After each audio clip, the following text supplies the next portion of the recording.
شہزادے سفیان نے آنکھیں بند کی، دل ہی دل میں خواہش کی کہ اب اس پر تامش جادوگر کے کسی جادوگر کا اثر نہیں ہونا چاہیے۔ پھر اس نے دوسری خواہش کی کہ سیاہ ناگ کا خاتمہ ہو جائے۔ یہ خواہش کر کے اس نے آنکھیں کھول دیں۔ اسی دوران ناگ جھیل سے نکل کر اس کے بائیں ٹانگ کے پاس آ گیا تھا۔ پھر ناگ نے پھن اٹھایا اور شہزادے سفیان کی ٹانگ سے لپٹنے لگا۔ اس کا جسم ابھی پانی سے نکل رہا تھا۔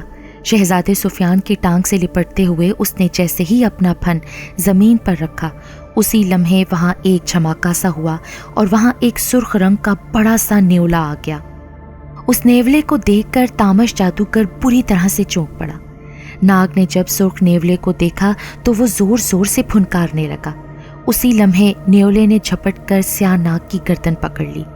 ناگ اپنے جسم کو زور زور سے جھٹکنے لگا، لیکن سرخ نیولا اس قدر تیز تھا کہ اس نے اپنے تیز دھار دانتوں سے ایک لمحے میں سیاہ ناگ کی گردن پر کاٹ لیا تھا۔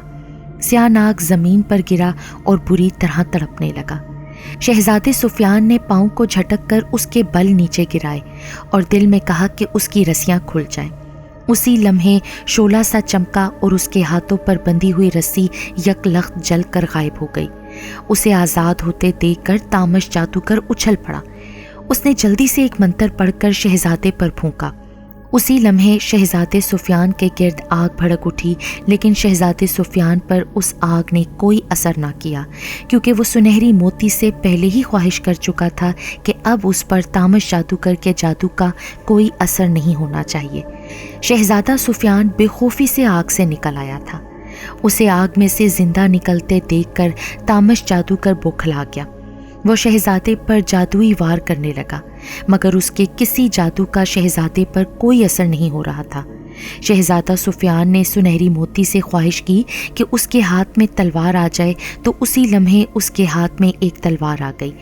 شہزادے سفیان کے ہاتھ میں تلوار دیکھ کر تامش جادوگر نے فضا میں ہاتھ مار کر جادو سے ایک تلوار حاصل کی اور اچھل کر شہزادے سفیان کے سامنے آ گیا، اور پھر ان دونوں نے تلواروں سے لڑنا شروع کر دیا۔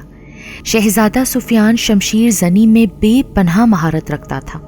اس نے چند ہی لمحوں میں اس تامش جادوگر کے چھکے چھڑا دیے تھے۔ اے نوجوان، تامش جادوگر کے سر پر موجود کھوپڑی توڑ دو، اسی وقت یہ ہلاک ہو جائے گا، اچانک شہزادی مورت نے چیختے ہوئے کہا۔ اس کی آواز سن کر تامش جادوگر غضبناک انداز میں شہزادی مورت کی طرف پلٹا۔ وہ شاید شہزادی مورت پر جادوئی حملہ کرنا چاہتا تھا، لیکن اس سے پہلے کہ وہ شہزادی مورت پر کوئی جادوئی حملہ کرتا، شہزادے سفیان نے اچھل کر تلوار اس کے سر پر موجود کھوپڑی پر مار دی۔ ایک زوردار دھماکہ ہوا اور کھوپڑی پھٹ گئی۔ جیسے ہی کھوپڑی پھٹی، تامش جادوگر اچھل کر زمین پر گرا اور بری طرح تڑپنے لگا، اور پھر دیکھتے ہی دیکھتے ساکت ہو گیا۔ اس کے جسم میں آگ لگ گئی اور وہ جل کر راکھ ہو گیا۔ شہزادے سفیان کی بہادری دیکھ کر شہزادی مورت دنگ رہ گئی تھی، اور جب شہزادے نے تامش جادوگر کو ہلاک کیا تو شہزادی کی تو خوشی کا کوئی ٹھکانہ نہ تھا۔ شہزادے سفیان نے اسے ساری حقیقت بتا دی کہ وہ یہاں کیسے پہنچا اور اس نے کس طرح ایک پری کے دیے ہوئے سنہری موتی سے مدد حاصل کی تھی۔ پھر وہ دونوں سنہری موتی کی مدد سے وہاں سے غائب ہو کر ملک شام پہنچ گئے۔ بادشاہ سلامت نے شہزادے سفیان اور شہزادی مورت کو جو دیکھا تو وہ تو خوشی سے نہال ہو گیا۔ شہزادی مورت نے شہزادے سفیان کی بہادری اور عقل مندی کے بارے میں بادشاہ سلامت کو بتایا تو وہ بہت خوش ہوئے، اور انہوں نے شہزادے سفیان کو بھڑ کر گلے سے لگا لیا۔ پھر اعلان کے مطابق بادشاہ سلامت نے شہزادی مورت کی شادی شہزادے سفیان سے کر دی اور اپنا تخت و تاج بھی ان دونوں کے حوالے کر دیا۔ نیک دل شہزادہ سفیان، جو حقیقت میں تو شہزادہ نہ تھا، لیکن اسے اس کے دوست اس کی خوبصورتی اور وجاہت کی وجہ سے شہزادہ کہتے تھے، اس کو سچ مچ کی شہزادی مورت بھی مل گئی، اور وہ ملک شام کا نہ صرف شہزادہ بلکہ بادشاہ بن گیا تھا۔